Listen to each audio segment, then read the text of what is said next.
this back up because Logan is not going to draw triangles. I am going to draw triangles down here because those are the two places where my sign is negative. Logan Figure tried arguing with me yesterday about 30-60-90 triangles. Really? In physics. Yeah. Who won? Well, I don't know. Okay, so this is what happened. So there was a point here.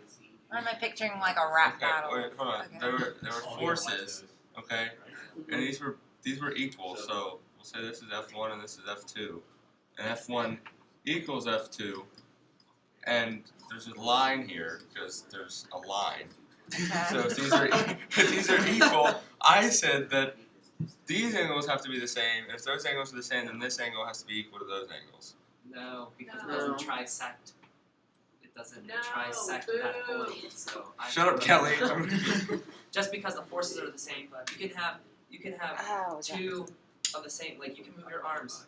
Your arms are the same length on either side. You can move them like this, like this, like this. They're right. So Logan's saying that you had this, and you're saying, but it could have been this. No, Right. if the angles between where you have written F1 and F2, if those angles were the same, then the remainders of those angles adding up to 90. Okay, yeah, I got you. Like this could be, because these could be like 40, and then that would still be. All right. What is wrong with the angles that I put here? I mean, are they wrong? Are they not wrong? They're right. They're right. Oh wait. Oh, wait, But they're wait, not. Wait, they're not in the interval. Right. Very good. Okay. oh yeah. Dang it. They're in the right places, okay? But I don't want to go here and here because that took me to between pi and 2 pi. So I want to go here and here. And do you have a question, Logan? No, I'm doing math. Okay. So Negative pi. 6.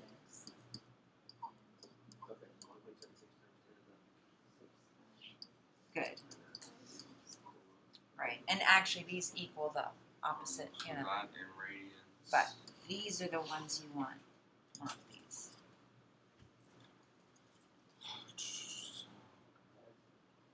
All right, so those are my critical numbers. Now we need to find absolute max and absolute min. That is going to occur at possibly the endpoints or possibly your critical numbers. Why do you want them to go the other way? Because when I got 7 pi 6 and 11 pi 6, I kicked myself out of the interval that they told me to stay in. Okay, so to go from negative pi halves to pi, or I'm sorry, from negative pi to pi, I needed to think, okay, I could have only given angles that went up to here, and neither of them were, or I can get angles that go backwards to negative pi. Basically, all you did was subtract 2 pi, right? Yes, yeah, Essentially. right. Which is like the way you learned how to find coterminal angles when you were in pre-calc. Right. Right.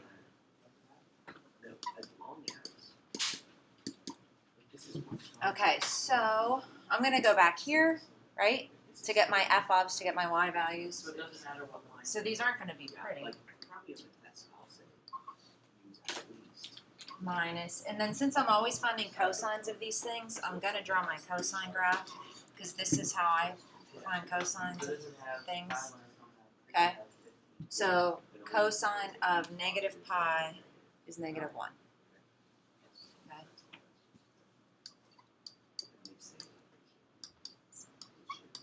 Is it 7? Okay. Right here. This is 7. Up here. All right. Oh yeah. I Pi subtracted reverse that. minus 2 times, and the cosine of pi is also negative 1. So then these are no longer on the interval, right?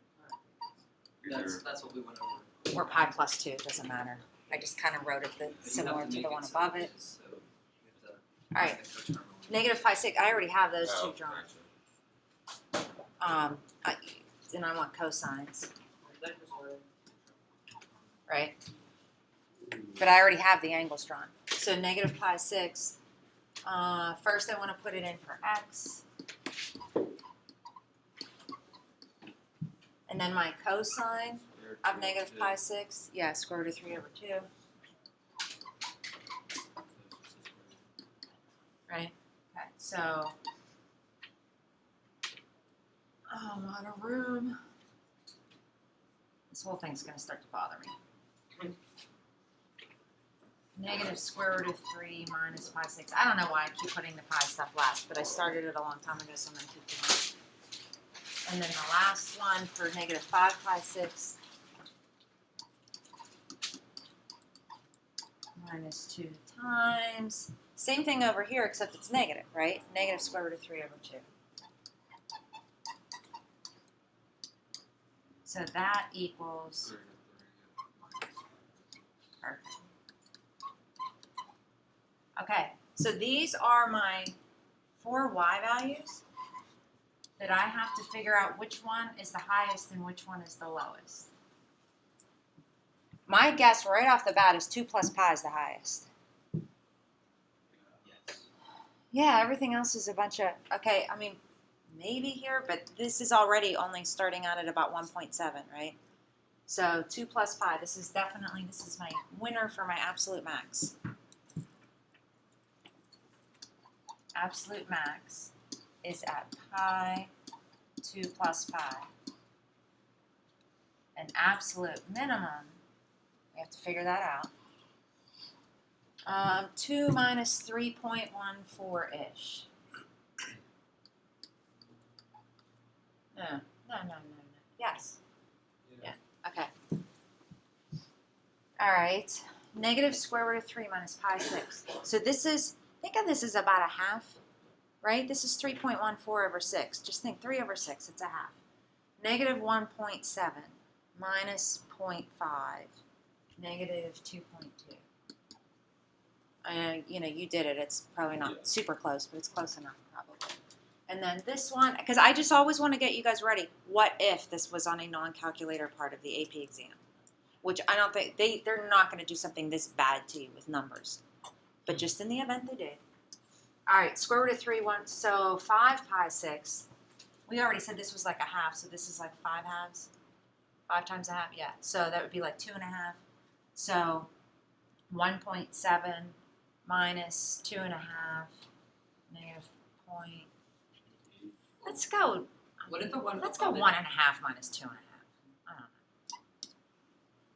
It's actually a little higher than that, like negative point something, but okay. But you see your lowest. That is your lowest, no matter how close or far I was with this one. That one's your lowest. So your minimum point is negative pi 6, negative square root of 3 minus pi 6. If you can do that trig thing with all of that, you will never miss an absolute value problem. Okay, so the only calculus is finding the critical numbers, which is finding the derivative, setting it equal to 0, making it undefined if possible, and then finding the y values at the critical numbers and finding the y values at the endpoints. Find the highest, find the lowest. You good? Okay. What's up, Logan? Okay, go ahead. Let's record the whining for Marissa. Really? Okay. Wait, get, 1, yeah, 2, 3. Wouldn't it be easier to list the